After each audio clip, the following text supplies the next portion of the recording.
Alors aujourd'hui, c'est le grand jour, c'est l'essai du nouveau Peugeot 3008, la troisième génération du SUV Peugeot, un véhicule très important pour la marque au Lyon. Je vous rappelle quand même que son prédécesseur, en 8 ans de loyaux service, il s'est vendu plus d'1 million d'exemplaires. Alors autant dire que la tâche pour le nouveau, elle est un petit peu ardue. Première chose, alors vous constatez comme moi que la voiture, elle a bien grandi. On parle quand même de 9 cm de plus en longueur, 6 cm en largeur et même 2 cm en hauteur. Alors, il est vrai qu'à l'essai aujourd'hui, c'est une version 100% électrique. Qui dit électrique dit batterie. Une batterie, c'est un pack de 10 à 12 cm sur toute la longueur de l'empattement. Ça prend de la place. Peugeot en a profité pour remonter la ligne de caisse. On abaisse aussi la ligne de vitre. Alors, le but de tout ça, c'est d'en faire une voiture visuellement plus dynamique. Aujourd'hui, on ne peut plus faire un SUV classique. On veut quelque chose de plus fort. En l'occurrence, un SUV coupé. Alors qu'est-ce que c'est un SUV coupé? C'est un SUV où la ligne de toit, elle chute de façon beaucoup plus spectaculaire. Ça n'a pas que des avantages. Le premier des avantages d'ailleurs, c'est l'absence d'essuie-glace arrière. Alors l'autre inconvénient d'un rayon incliné, évidemment ça grignote un petit peu de volume de coffre. Pas de panique, la soute est déjà très spacieuse. Ici vous avez le plancher en position basse. Vous pouvez le relever pour avoir une position intermédiaire et garder un rangement dessous. D'ailleurs, je vous montre, ça va permettre d'avoir les câbles de charge. Et maintenant, je vous propose de découvrir l'habitacle. Alors, bienvenue à bord. Dans un 3008, traditionnellement, vous avez un habitacle sympa et cette troisième génération ne déroge pas à la règle. Franchement, cette nouvelle itération du iCockpit, le iCockpit, je vous rappelle, c'est voir les informations, non pas à travers le volant comme d'habitude, mais par-dessus, est très élégante. Dans cette version GT haut de gamme, vous avez un écran de 21 pouces qui semble flotter et qui surmonte une planche de bord à la fois moderne, aérée et accessoirement très bien réalisée. On sent qu'il y a un petit gap, une évolution par rapport à la génération précédente. Les matériaux sont sympas. Ce petit tissu apporte un peu de chaleur à cet habitacle. Franchement, on a vraiment envie de le découvrir. Petit bémol, comme d'habitude avec le iCockpit, ceux qui aiment bien conduire avec le siège en bas et le volant en haut, malheureusement, il faudra baisser le volant. On y est habitué. Mais sinon, hormis ça, il y a vraiment beaucoup de choses à dire de positif sur cet habitacle, à commencer par l'ergonomie. Peugeot s'est vraiment cassé la tête pour essayer de rendre la voiture le plus facile à l'usage. La première bonne chose, c'est qu'à main droite, vous avez en accès direct recyclage d'air, volume de la radio, les modes de conduite, c'est vraiment des choses qu'on va utiliser souvent. Et puis sinon, vous avez ici 2 rangées de boutons programmables qu'on appelle les iToggle. Alors pour les programmer, vraiment très simple, vous faites défiler l'écran, vous choisissez une fonction que vous voulez remplacer, par exemple celle-ci, elle s'affiche à l'écran, vous sélectionnez la fonction voulue et vous l'avez désormais en accès direct. On ne peut pas imaginer plus simple.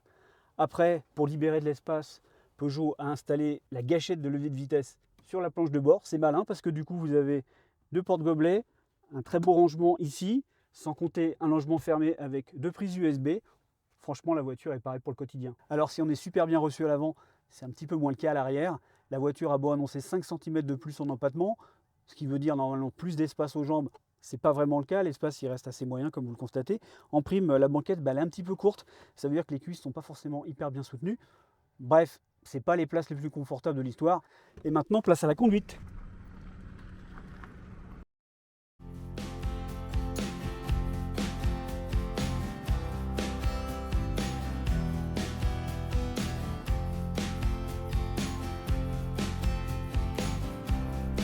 Alors au volant, ça donne quoi? Première bonne nouvelle, le petit volant, ça a toujours été un gage de sensation d'agilité, c'est toujours le cas, c'est toujours un plaisir de tenir ce petit volant qui va donner la sensation d'avoir une voiture beaucoup plus agile qu'elle n'est en réalité.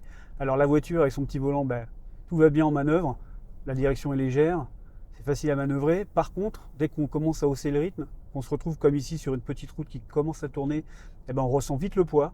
Il faut dire que cette version électrique dotée d'une batterie de 73 kWh, elle pèse quand même 2 tonnes 2. Oui, vous avez bien entendu, 2 tonnes 2, c'est très très lourd. Et malheureusement, Peugeot n'a pas voulu lui offrir des roues arrière directrices qui auraient pu lui apporter un petit peu d'agilité. En échange, par contre, Peugeot a soigné le confort et vraiment on sent que cette voiture a changé de philosophie. Avant un 3008, c'était une voiture plaisante à conduire, dynamique et confortable. Ici, on a un peu inversé le phénomène. La voiture est d'abord confortable. Elle est bien suspendue. Malgré les roues de 20 pouces, les suspensions sont progressives. Il reste des trépidations à basse vitesse. Les roues, c'est des 20 pouces, c'est lourd. C'est assez difficile à tout éradiquer, mais globalement, le confort est très bon. En plus, ici, on a l'option focale. Vous allez me dire quel rapport avec la suspension et avec le confort. Et bien tout simplement que quand vous avez l'option focale, vous avez les vitres feuilletées. Donc niveau insonorisation, on est dans une voiture silencieuse qui donne envie de faire de la route. Après, côté performance, dans cette variante électrique, la première de la gamme, donc je l'ai déjà dit, 73 kWh de batterie. Le moteur électrique anime les roues avant. On dispose de 210 chevaux et de 345 Nm de couple. La voiture se déplace très correctement, les dépassements sont sûrs. Peugeot annonce seulement 5 secondes 6 pour passer de 80 à 120 et franchement c'est très crédible vu la vivacité de la voiture à réagir à la moindre sollicitation de l'accélérateur. Après, est-ce qu'on s'amuse au volant? Malheureusement moins qu'avant, mais après, dans le cas d'une voiture familiale, c'est un parti pris qui se défend.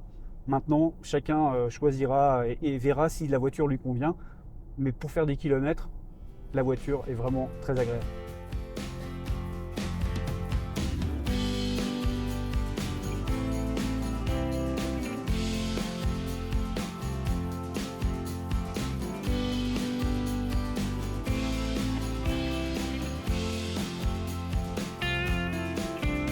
Alors évidemment, avec une voiture électrique se pose le problème de la recharge. On l'a dit, cette version accueille une batterie de 73 kWh utile. Peugeot annonce une autonomie en cycle WLTP de 510 km. Dans la vraie vie, on ne les fait pas. Aujourd'hui, nous avions un parcours un peu montagneux, des montées, de la descente. On était autour de 20 kWh de consommation moyenne, rien d'exceptionnel. Ça, on le vérifiera plus tard à Montlhéry dans un cycle de mesure. En attendant, ce qu'on peut vous affirmer, c'est que la voiture accepte jusqu'à 160 kW de puissance de charge.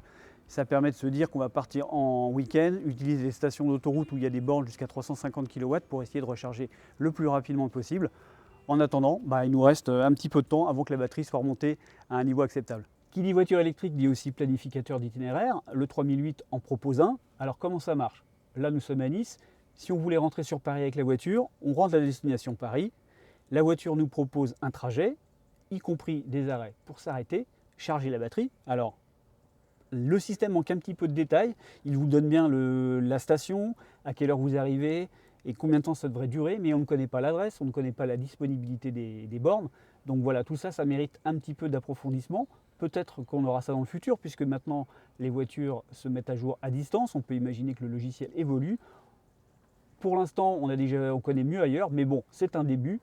En tout cas, j'espère que cet essai vous aura plu. Et si vous voulez en savoir plus, n'hésitez pas à aller sur le site de l'Automobile Magazine sur Internet ou dans le prochain numéro de l'Automobile Magazine en kiosque où on a fait 1400 km avec la voiture. Merci à vous, bonne soirée, au revoir.